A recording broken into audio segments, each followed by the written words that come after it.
Direct speech is the exact words someone said. We use quotation marks in direct speech. Reported speech is the exact meaning of what someone said, but not the exact words. We do not use quotation marks in reported speech. The word that can either be used or omitted after the introductory verb. The most common introductory verbs are say and tell. The important difference between them is that tell takes a personal object after itself. If we want to put a personal object after say, we have to put to before it. There are three things we have to change when we convert direct into reported speech. The first one, personal and possessive pronouns. They are marked in red in the slide. In reported speech, personal and possessive pronouns and possessive adjectives change according to the meaning of the sentence. In our example, I becomes he and my becomes his.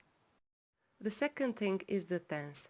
When we report someone's words, the tense they used is no more actual, so it's natural to change the tense.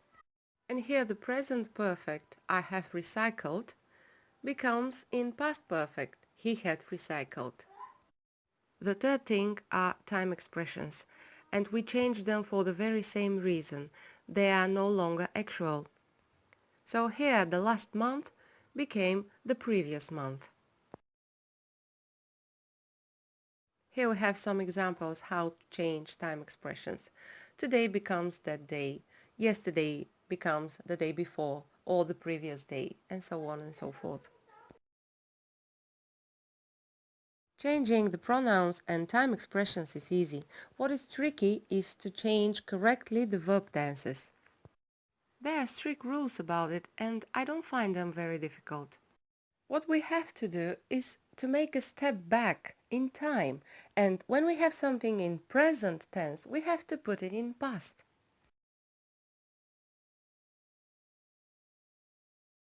That's why it's called shift back.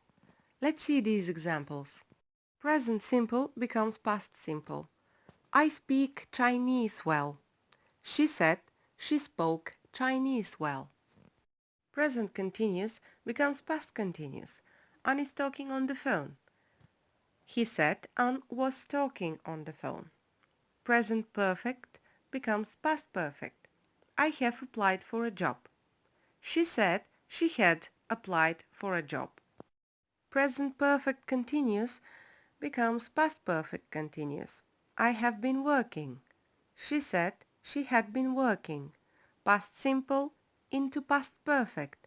I stopped eating junk food. He said he had stopped eating junk food. Past continuous goes into past perfect continuous. I was playing tennis. He said he had been playing tennis. Past perfect and past perfect continuous don't change. We just can't go further in the past.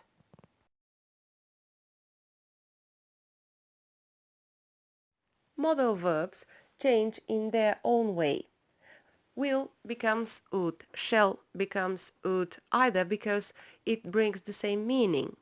May becomes might, can becomes could, and so on and so forth. That's why when we report any of the future tenses, we just have to replace will with would. So, the statement in future simple, I will order a pizza for dinner, would be reported, he said he would order a pizza for dinner. Future continuous, I will be working this time next week, he said he would be working that time the following week. Future perfect, I will have finished by then, he said he would have finished by then. You know that every rule in English has exceptions, so here we have few exceptions when we don't have to make the shift back, we don't have to change the tenses. First exception is up-to-date reporting. It means that we report someone's words short time after they were said. We're not obliged to make the shift back, but we could if we want to. Another exception is when we report a general truth or law of nature. Again, we could make the shift back if we want to. Verb tenses remain the same in reported speech when the introductory verb is in the present, future or present perfect. For example, Dan says, I only use recycled paper. Dan says he only uses recycled paper. Because the introductory verb say is in present simple, Dan says, we keep the tenses in reported speech. We don't change tenses in reported speech when the sentences are conditional, type 2 and type 3. We've been talking about reporting statements. Let's see what happens when we report questions and imperatives. Reported questions are usually introduced with the verbs ask, inquire, wonder or the phrase want to know. When the direct question begins with a question word, who, where, how, when, what, the reported question is introduced with the same question word. We do not use a question mark in the reported question, we use a full stop instead. When the direct question begins with an auxiliary, be, do, have or a modal verb, then the reported question is introduced with if or whether. Something very important. In reported questions, the word order is the same as in statements. The question mark and words such as please, well, are omitted. We have a full stop instead.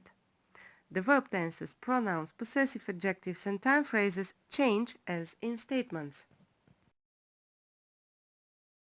When we report imperatives with the most common verbs say and tell, we just have to use to infinitive to report the order or request. Stop the game, the referee said. The referee told us to stop the game. Don't touch it. She told me not to touch it. If we change the introductory verb, things could be a little bit more sophisticated.